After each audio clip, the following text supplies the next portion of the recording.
মোরে পাক্কাই কে ঢাই মোরে তো ঘুরায় এখন তো কিথে বাজাইতে হবে আমি করম গরু বাঁচতে থাকতে এলাকার কোনো পোলা মাইয়ে বড়ই দেওয়া যাবে না এর আগেই সাজ করে দিতে হবে এখন যাইতে হবে দুলাল খেলার পোলা একটা বড় হয়েছে ওইটার পাম দিতে হবে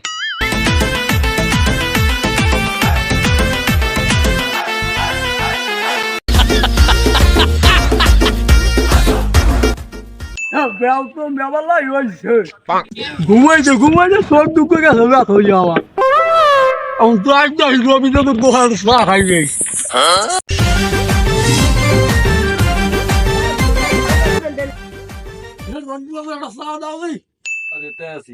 দূর ফলে রাখি বারো বছর ঠিক আমি বাবা যাও তাই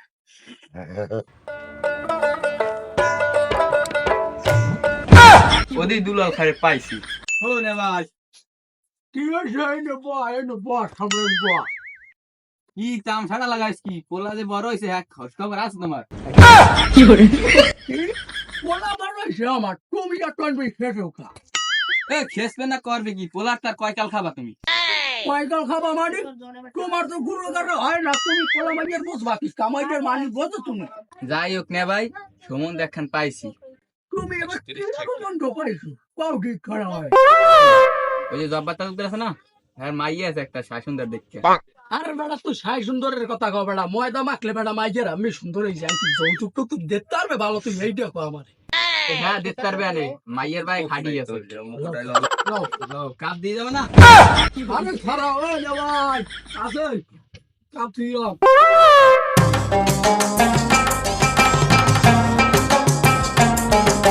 না ভাই শোনো তোমার তো রাজি করলাম আর মাই পক্ষ রাজি করা লাগবে না রাজিটা করাই তোমার এক সন্ধে মান তুমি বাড়ি যাও তাই আচ্ছা ঠিক আছে আমার জানাই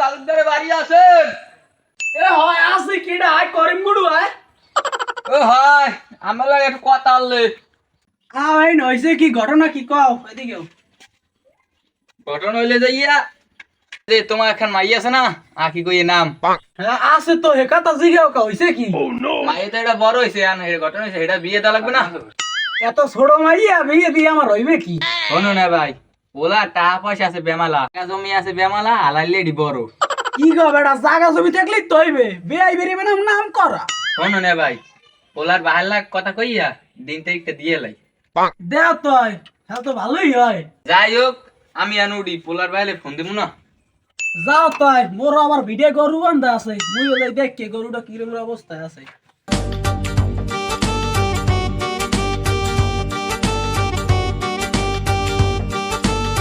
মাইয়ের 12 লাখ তো কথা কইয়ে দিনটাই ঠিক করলাম পোলার বাইরে একটা কল দিয়ে লই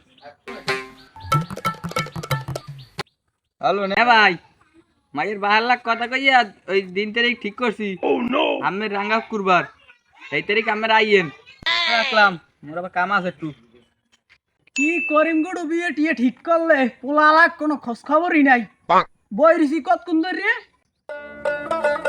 আলাইকুম ওয়ালাইকুম সালাম বল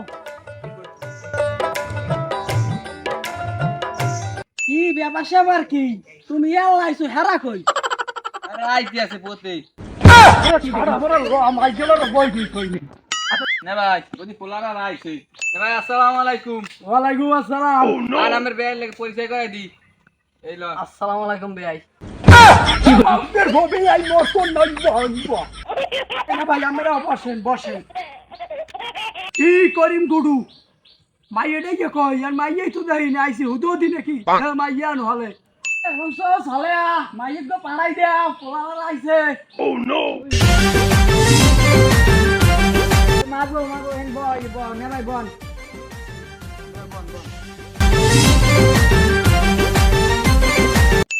হ্যাঁ করিম গুডু কই মাই বেতন দাও মাগো ঘন্টা একটু জাগাও দি ওই দেহি তো মাগো তোমার মুখ খানা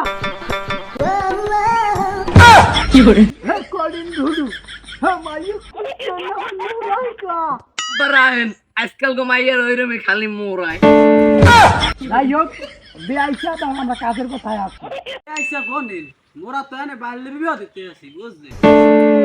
এটা বাল্য বিবাহ আর কি আছে, এটা বাল্য বিবাহ হয় কিভাবে বেআই সাহেব? শোনেন বেআই, মোর মাইয়ের বয়স হইছে 14 আর আপনার পোলার বয়স 16, এটা তো বাল্য বিবাহই হয়। যাই হোক বেআই সাহেব, এ কথা করে লাড়াছাড়া দিয়েন না, আমি কিন্তু পুলিশ আই পড়বে, এর আগে আমরা কাজটা ঠিক করিয়া ভাই। স্যার অমুক জায়গায় একটা বাল্য বিবাহ চলতে আছে, আমরা চলেন। হ্যাঁ ঠিক আছে চলো। স্যার চলেন। এই যে এই জায়গায় কি চলতেছে? স্যার এই জায়গায় একটা বিয়ের আলাপ আলোচনা চলতেছে, এইগুলোই আমরা বসছি, ঠিক আছে স্যার? আপনার মেয়ের বয়স কত? আর 14 বছর। আপনার ছেলের বয়স কত? আর মোর পগ্র বসা ভাই 16 বছর। এই যে শোনেন, আপনারা যে আপনাদের ছেলে মেয়ের বিয়ে দিতে আছেন, এগুলো তো বাল্য বিবাহ, আপনারা জানেন? স্যার আমরা তো টাকা পয়সার লোভে করি স্যার এই বাল্য বিবাহ সম্বন্ধ করতেছি স্যার। স্যার আমাদেরকে এবারের মতো মাফ করে দেন স্যার। আপনি এখন মাফ করার কথা বলেন, আপনাদের মতো মানুষের জন্যই আমাদের সমাজটা এখন নষ্ট হয়। না, আপনাদের সবাইকে থানায় নিয়ে একটা উচিত শিক্ষা দেবো। আর এবারের মতো আমাকে মাফ করিয়ে দেন স্যার, আমরা টাকা পয়সার লোভে করি স্যার এইটা করতে চাইতেছিলাম। স্যার আমরা প্রাপ্ত বয়স না হওয়া পর্যন্ত স্যার আমরা আর ছেলেগুলো বিয়ে দেবো না স্যার, আমাদেরকে মাফ করিয়ে দেন। ঠিক আছে, এবারের মতো মাফ করে দিলাম। এ বাবলু, আরে অ্যারেস্ট করো। তোমার 8টা দাও। স্যার, 8টা দাও। Sir, sir